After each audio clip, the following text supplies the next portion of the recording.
Shalom saudara sekalian, fokus pelayanan gereja haruslah sungguh-sungguh mempersiapkan jemaat menjadi mempelai yang layak bagi Kristus.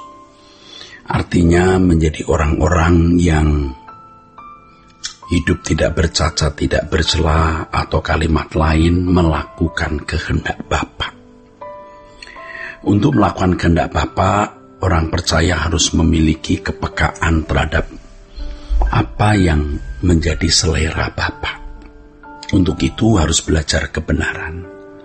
Jadi kebenaran-kebenaran itu bukan hanya membuat pikiran menjadi pintar berteologi, tetapi membuat seseorang memiliki kecerdasan rohani sehingga bisa mengerti kehendak Allah, apa yang baik, yang berkenan, dan yang sempurna. Makanya kebenaran tidak boleh kurang. Harus selalu disampaikan terus-menerus. Belajar kebenaran itu mutlak, semutlak makan. Semutlak makan. Orang tidak makan mati, tidak minum mati. Orang yang tidak belajar kebenaran itu mati rohaninya, saudaraku. Gereja harus memiliki perasaan krisis.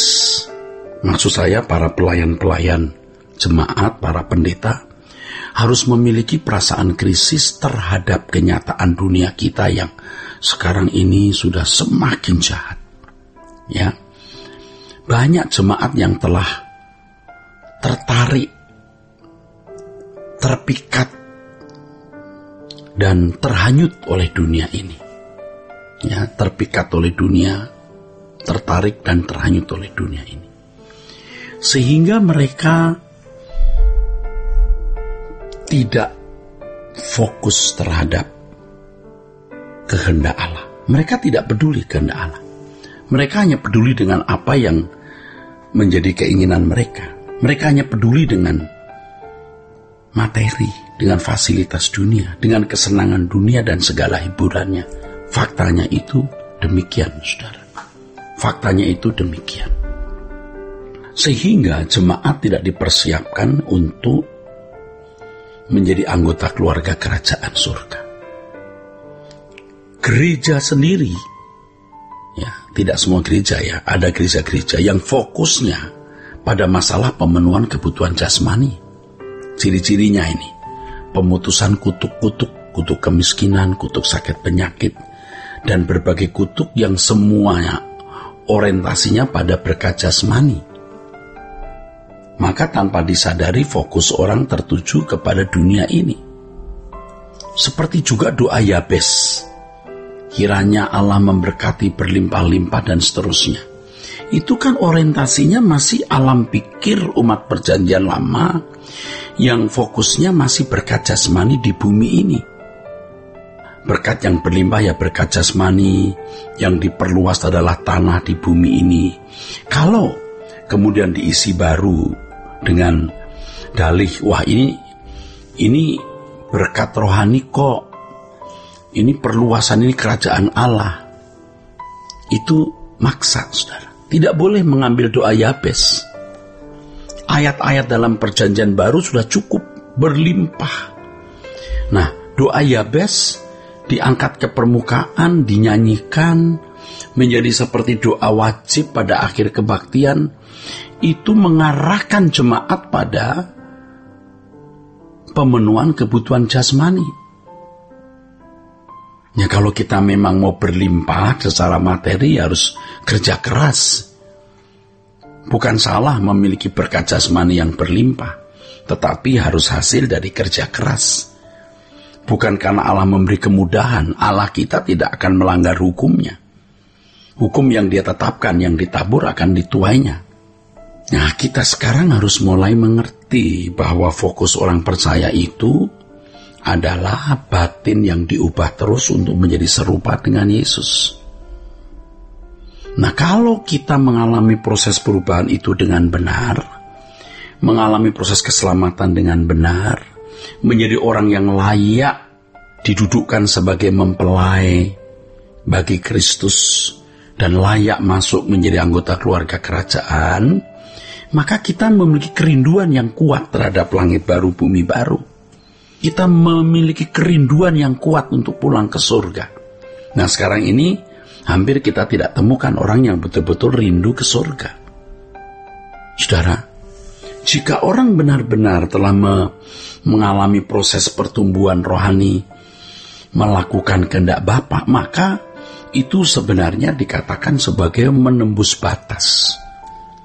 Bukan hanya menjadi orang baik, bukan hanya dipandang sebagai orang yang melakukan hukum secara santun, tetapi bisa berpikir seperti Allah berpikir, sesuai firman Tuhan, memiliki pikiran perasaan Kristus. Dan orang-orang seperti ini baru bisa menghayati dunia ini bukan rumahnya. Baru bisa. Dan pasti tidak akan terikat lagi dengan keindahan dunia. Orang-orang seperti ini baru bisa memiliki kerinduan pulang ke surga. Seperti anak di bawah umur 10 tahun atau mungkin di bawah 15 tahun, ketika dijanjikan pergi ke tempat wisata, walaupun belum ke tempat wisata, ia yakin akan diajak ke tempat wisata itu. Setiap hari selalu menanyakan ke orang tua hari dan tanggal. Dia ingin cepat-cepat pergi ke tempat wisata itu. Demikian pula dengan kita. Seperti Paulus katakan, ya aku merindukan pulang. Aku merindukan bertemu dengan Tuhan. Kalau disuruh memilih, aku memilih pulang ke surga. Ini standarnya. Makanya dikatakan oleh Paulus bahwa hidup kita ini adalah hidup karena percaya, bukan karena melihat.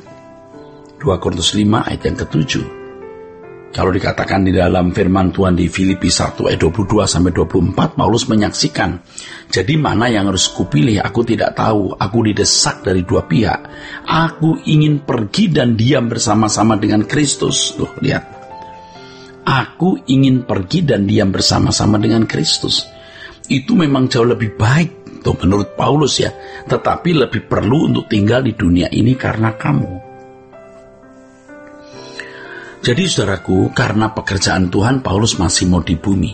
Tetapi kalau ia disuruh memilih, dia memilih ke surga atau memilih masih di bumi, ya dia mau ke surga. Tetapi lebih perlu bagimu kalau, maksud saya lebih perlu bagi jemaat kalau Paulus tinggal di bumi untuk bisa memberi, menjadi berkat.